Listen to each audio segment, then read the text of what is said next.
ना विराट कटक हाण गोल हेब अस्त्र रही अछि तही 12 बाटी गादी किला पड़िया रे पगर जन होई। जय जगन्नाथ पतित पावन ओडिशा बड़ ठाकुर कल्प बटवासी प्रभु ब्रह्मराशि कଳି कलुष निस्तार। महापुरुष कहले विराट कटक हाण गोल हेब अस्त्र रही अछि तही। आपण मैंने अल्प बहुत कथा जानी आम आगुरी आलोचना करी विराट कटकर कथा किंतु अस्त्र जे सेठी अछि महापुरुष अच्युतानंद मालिकार छकड़ा बाड़ाने लिखिले अस्त्र शस्त्र मध्य रही। आज आप देखो 600 वर्ष तले अच्युतानंद महापुरुष मालिकार लिखिले सेठी अस्त्र शस्त्र सब रही। सेतबेले तो वर्तमान जी भी आरसी अच्छी से तो सी नाला ना 600 वर्ष तले ज्ञानीगुड़ी मंडली अस्त्र शस्त्र से तो नाला ना किंतु अस्त्र से अच्छी कौ अस्त्र ताले अच्छी एबे जो अस्त्र अच्छी से अस्त्र कौन कथा अच्युतानंद मालिकार कही ना अस्त्र कौ अस्त्र अच्छी ना पांडव मानकर अस्त्र जिते बड़े गोटे वर्ष अज्ञातवास क्यों स्थान आम करूँ क्यों राज्य आम करवा ई कथा पांडव मान भितर विमर्श विचार विमर्श चलला। भगवान कृष्ण निकट जाकि कृष्ण पाखे आसी पहुँची गले बोले कौन व्यस्त कौन ना हे गोविंद 12 वर्ष वनवास काटी सारूनी ये गोटे वर्ष अज्ञातवास आम क्यों स्थान काटू कौ राज्य काटू। भगवान कृष्ण कहले गोटे राज्य हूँ विराट राज्य से काट ना जो अस्त्र शस्त्र नहीं गले से सब जापर आमको चिन्ह देवे ना यही विराट नगरी समी वृक्ष तुम अस्त्र शस्त्र सब जाक गुप्तर लुचे देगी तुम्हें जा लुचे देगी जा गुप्तर से रहिबो। ज्ञानीगुणी मंडली युधिष्ठिर भीम अर्जुन नकुल सहदेव ये पांडव 5 भाई तांगर समस्त अस्त्र शस्त्र जहाँ थिला सबु जाक विराट गादी निकट रे एक समी वृक्ष लुचे दे जाइथिले। अच्युतानंद महापुरुष से कथा मालिकार लिखिले कहले से अस्त्र सब रही। आज कली जुगरे से अस्त्र द्वापर जुगर रही बोली कली जुगरे यार से अंडरग्राउंड अस्त्र शस्त्र रही एक तो मालिका केते सत आउ 12 बाटी गादी किला पड़िया रे तोप गरजन होई कहती 12 बाटी दुर्ग आज दुर्ग 12 बाटी दुर्ग आ 12 बाटी गादी मध्य महापुरुष अच्युतानंद कहते किला पड़िया गोटे रही से तोप गरजन होई। ये ज्ञानी गुणी 12 बाटी गादीर कौन रही महात्म्य ये 12 बाटी गादी विषय बा किला विषय अच्युतानंद कौन मालिकार चकड़ा मड़ा लिखिं कहले 12 बाटी किला जाको कही कंस राजार से गादी अटई कंस राजार से गादी अटई कंस राजार से गादी अटई। आम एक कथा कहून आपण ए कंस राजार गादी की आप कटक नहीं आइले ना आम कहून मालिकार महापुरुष लिखिं कहले 12 बाटी किला जहाँ को 12 बाटी किला कहूचे ये कंस राजार से गादी अटई कंस राजार गादी एटा आउ तेणु मथुरा कटक होइला पंचु कटक उतारे रहिला पंचु कटक उतारे रहिला पंचु कटक उतारे रहिला। बोले तेणु मथुरा कटक होइला द्वापर जुगर यहाँ मथुरा कटक आमे तेणु पंचु कटक उत्तर रहिला 5टी कटक ओडिशा रही आम आगुरी आलोचना कर अल्प बहुत आप जानी विराट कटक 14 वाराणसी कटक कटक नहीं अभिभक्त कटक ये वाराणसी कटक 3 नंबर कटक पुरस्तम कटक 4 नंबर कटक अमरावती कटक 5 नंबर कटक विरजा कटक जाजपुर तेणु पंचु कटक उत्तर रहिला। महापुरुष लिखिले ତେଣୁ ମଥୁରା କଟକ ଇଏ ହୋଇଲା। ଆଉ ବାରବାଟୀ ଗାଦି ଐଶାନ୍ୟ ଓଣେ ଏକ ଦିବ୍ୟ ମଣି ଅଛି ସେଠାରେ ଏକ ଦିବ୍ୟ ମଣି ଅଛି ସେଠାରେ ଏକ ଦିବ୍ୟ ମଣି ଅଛି ସେଠାରେ। ସେଇ ବାରବାଟୀ ଗାଦିର ଐଶାନ୍ୟ କୋଣରେ ଅଚ୍ୟୁତାନନ୍ଦ ମହାପୁରୁଷ ମାଳିକାରେ ଚକଡାମଡ଼ା ଲେଖିଛନ୍ତି ଏକ ମଣିଟି ସେଠାରେ ରହିଛି। ସାଧାରଣ ଲୋକମାନେ ତାର ଠିକଣା ପାଇନାହାନ୍ତି, କିନ୍ତୁ ସେଇ ମଣିଟି ରହିଛି। ବାହାରିବ ଆଗକୁ, କେତେବେଳେ ବାହାରିବ ମହାପୁରୁଷ ମାଳିକା ଲେଖିଛନ୍ତି। ଯେଉଁ ମଣିର ପ୍ରଭାବରେ ହେ ଜ୍ଞାନୀ ଗୁଣୀ ମଣ୍ଡଳୀ ଶୁଦ୍ଧିଜନେ ଭଗବାନ ଯେତେବେଳେ ଜଗନ୍ନାଥ ଯିବେ କୋଉଠୁ ନା ଶ୍ରୀକ୍ଷେତ୍ରରୁ ଛତିଆ ଏଇ ବାଟରେ ଯେତେବେଳେ ଯାତ୍ରା ଭିଆଇବେ କୋଉଠି କାଳିଆବଦାରେ, ସେଇଠୁ ଏ ମଣିଟି ମହାପ୍ରଭୁଙ୍କ ପାଖକୁ ଆସିବ। ଏ ମଣିଟି ଯୋଉଠି ବାରବାଟୀ ଗାଦିରେ ରହିଛି ସେ ମଣିଟିକୁ ପ୍ରଭୁ ରଖିବେ, ପ୍ରଭୁଙ୍କ ପାଖରେ ପହଞ୍ଚି ଭକ୍ତମାନେ। ଜ୍ଞାନୀ ଗୁଣୀ ମଣ୍ଡଳୀ ଏଇ କଥା ମହାପୁରୁଷ ମାଳିକାରେ ଲେଖିଛନ୍ତି। ବୋଲି ଏ ମହାପୁରୁଷ ଅଚ୍ୟୁତାନନ୍ଦଜୀ କି ଜୟ। ଶୁଦ୍ଧି ଜାନି ଜ୍ଞାନୀ ଗୁଣୀ ମଣ୍ଡଳୀ। ଆଜିର ମାଳିକା ବଚନରେ ଆମେ ଆଲୋଚନା କରୁଛେ ବିଷୟ କ'ଣ ନା ମହାପୁରୁଷ ଅଚ୍ୟୁତାନନ୍ଦଙ୍କର ମାଳିକାର ନାମ ହେଲା ଚକଡା ମଡ଼ାଣ। ଆଉ ଏ ଚକଡା ମଡ଼ାଣର ପଦ କ'ଣ ନା ବିରାଟ କଟକ ହାଣ ଗୋଳ ହେବ ଅସ୍ତ୍ର ରହିଅଛି ତହିଁ ବାରବାଟୀ ଗାଦି କିଲା ପଡ଼ିଆରେ ତୋପ ଗରଜନ ହୋଇ।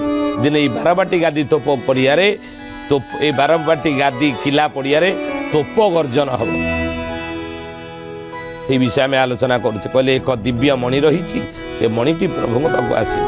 ଆଉ କ'ଣ କହିଲେ କଂସ ରାଜାର ଯେ ମୁକୁଟ ଅଛି ସେହି ମୁକୁଟରେ ମଣି ଲାଗିଛି ସେହି ମୁକୁଟରେ ମଣି ଲାଗିଛି ସେହି ମୁକୁଟରେ ମଣି ଲାଗିଛି।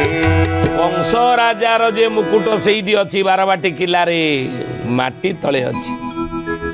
କଂସ ରାଜାର ମୁକୁଟ ବୋଲି ମହାପୁରୁଷ ମାଳିକାରେ କହିଲେ। ଆଉ ସେଇ ମୁକୁଟରେ ଏଇ ଦିବ୍ୟ ମଣିଟି ଲାଗିକି ଅଛି। ସେ ମଣିଟି ଆସିବ ପ୍ରଭୁଙ୍କ ପାଖକୁ। ଆଉ କ'ଣ କହିଲେ ନା ଧନୁଯାତ୍ରା ଗୋଟି କଂସ ଭିଆଇ ମଞ୍ଚା ବାନ୍ଧିଥିଲା ଶ୍ରୀକୃଷ୍ଣ ପାଇଁ ମଞ୍ଚା ବାନ୍ଧିଥିଲା ସେ କୃଷ୍ଣ ପାଇଁ ମଞ୍ଚା ବାନ୍ଧିଥିଲା ସେ କୃଷ୍ଣ ପାଇଁ। ମଞ୍ଚା ଉପରେ ବିଜୟ ରାଜନ ଖନ୍ଦକେ ବସିବେ ବୋଲି ଆପଣ ଖନ୍ଦକେ ବସିବେ ବୋଲି ଆପଣ ସେହି ଖନ୍ଦକ ସେହି ଦିନୁ ଅଛି କଂସ ରାଜା ଖଡ଼ଗ ଗୁପ୍ତ ହୋଇଛି କଂସ ରାଜା ଖଡ଼ଗ ଗୁପ୍ତ ହୋଇଛି କଂସ ରାଜା ଖଡ଼ଗ ଗୁପ୍ତ ହୋଇଛି। କହିଲେ ଧନୁଯାତ୍ରା ଗୋଟି କଂସ ଭିଆଇ ମଞ୍ଚା ବାନ୍ଧିଥିଲା ଶ୍ରୀକୃଷ୍ଣ ପାଇଁ ବୋଲି ମହାପୁରୁଷ କହିଲେ। ଆଉ ମଞ୍ଚା ଉପରେ ବିଜୟ ରାଜନ ଖନ୍ଦକେ ବସିବେ ବୋଲି ଆପଣ ହେ ପ୍ରଭୁ ଆପଣ ଦିନେ ଯାଇ ତାରି ଉପରେ ବସିବେ। ଯେତେବେଳେ ଜଗନ୍ନାଥ ଆସୁଥିବେ କୋଉଠି ନା ପୁରୀରୁ ଯାଉଥିବେ ଛତିଆ, ସେ ମଞ୍ଚା ଉପରେ ବସିବେ। ଆଉ ସେଇ ଖନ୍ଦକ ସେହି ଦିନରୁ ଦ୍ୱାପର ଯୁଗର ଅଛି। କଂସ ରାଜା ଖଡ଼ଗ ଗୁପ୍ତ ହୋଇଛି। କଂସ ରାଜାର ଖଡ଼ଗ ଏଇଠି ମଧ୍ୟ ବାରବାଟୀ କିଲ୍ଲାରେ ରହିଛି ଗାଦି। ମହାପୁରୁଷ କହିଲେ ସେହି ଖଡ଼ଗକୁ ଆପଣେ ଧରିବେ ଜୋବରା ଠାରେ ମିଳେ ଛରା ସହେବେ ଜୋବରା ଠାରେ ମିଳଛ ନାଶ ହେବେ ଜୋବରା ଠାରେ ମିଳଛ ନାଶ ହେବେ। ସେଇ ଖଡ଼ଗକୁ ହେ ପ୍ରଭୁ ଆପଣ ଧାରଣ କରିବେ। ନନ୍ଦକ ବା ଖନ୍ଦକ ନାମରେ ଖଡ଼ଗ ଯୋଉ ବାର ହାତ ଖଣ୍ଡା କହୁଛେ ଏ ବାର ହାତରେ ଖଣ୍ଡା ବୋଲିବ ସମସ୍ତେ ବାଡ଼ିଆ ପିଟା ହେବେ, କିନ୍ତୁ ଖନ୍ଦକ ନାମକ ଏକ ଖଡ଼ଗ ପ୍ରଭୁ ଧାରଣ କରିବେ। କଂସ ରାଜାର ଖଡ଼ଗ ଅଛି ଏଇଠି ବାରବାଟୀ କିଲ୍ଲାରେ।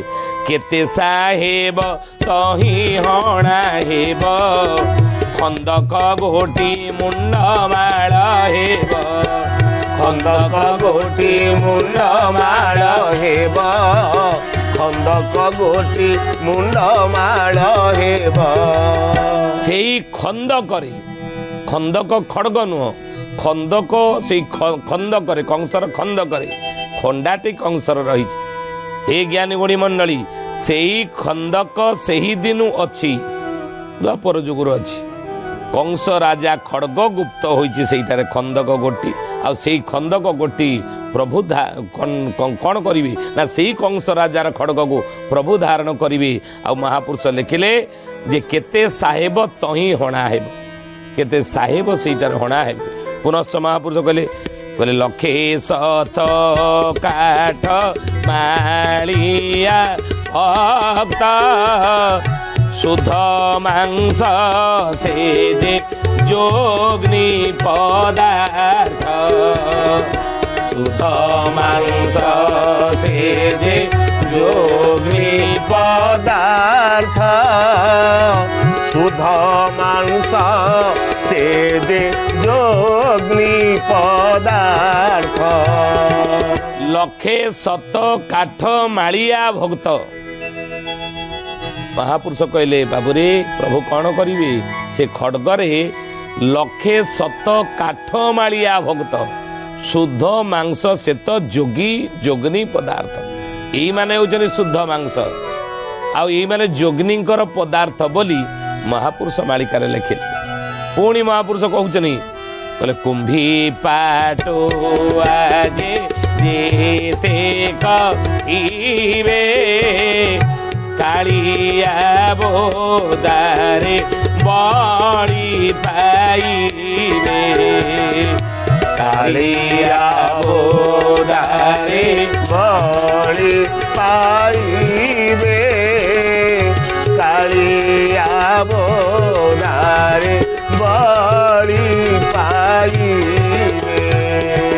କୁମ୍ଭୀ ପାଟୁଆ ଯେତେକ ଥିବେ କାଳିଆ ବୋଦାରେ ବଳି ପାଇବେ। ସେଇ ସମୟରେ କଟକ ବାରବାଟୀ କିଲ୍ଲା ବା ବାରବାଟୀ ଦୁର୍ଗ ବା ବାରବାଟୀ ଗାଦି, ମହାପୁରୁଷ କହୁଛନ୍ତି କଂସର ଖଡଗ ସେଠି ରହିଛି।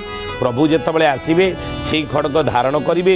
ସେଇ ଖଡଗରେ କୁମ୍ଭୀ ପାଟୁଆ ଯେତେକ ଥିବେ କାଳିଆ ବୋଦାରେ ବଳି ସେତେବେଳେ ପାଇବେ। ଅତି ପରିଷ୍କାର ଭାବରେ ଆମେ ବୁଝେଇଲୁ।